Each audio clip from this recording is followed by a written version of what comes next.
మన రక్షకుడైన యేసుక్రీస్తు నామములో అందరికీ వందనాలండి. ఈరోజు దేవుని మాటలు యెహెజ్కేలు గ్రంథము 36వ అధ్యాయము 26వ వచనము. నూతన హృదయము మీకిచ్చెదను, నూతన స్వభావము మీకు కలుగజేసెదను. రాతి గుండె మీలో నుండి తీసివేసి మాంసపు గుండెను మీకిచ్చెదను.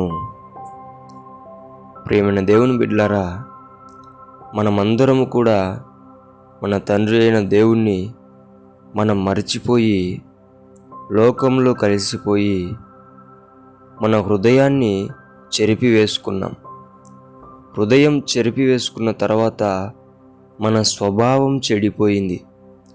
స్వభావం పాడైపోయిన తర్వాత మన గుండె రాతి గుండెగా మారిపోయింది.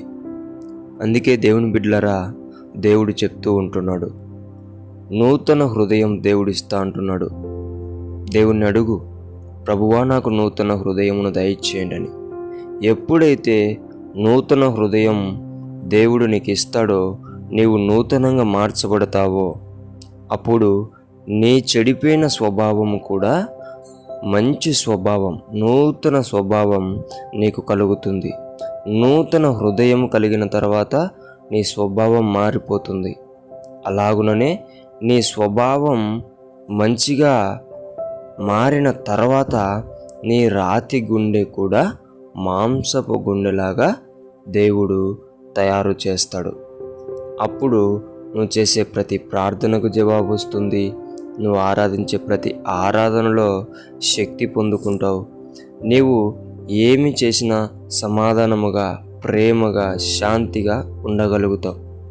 దేవుని బిడ్డలారా, దేవుడిచ్చే నూతన హృదయమును, నూతన స్వభావమును, మాంసపు హృదయమును మీరందరూ కోరుకొని ఇష్టపడి పొందుకుంటారని దేవుని బిడ్డ మనవి చేసుకుంటున్నాను.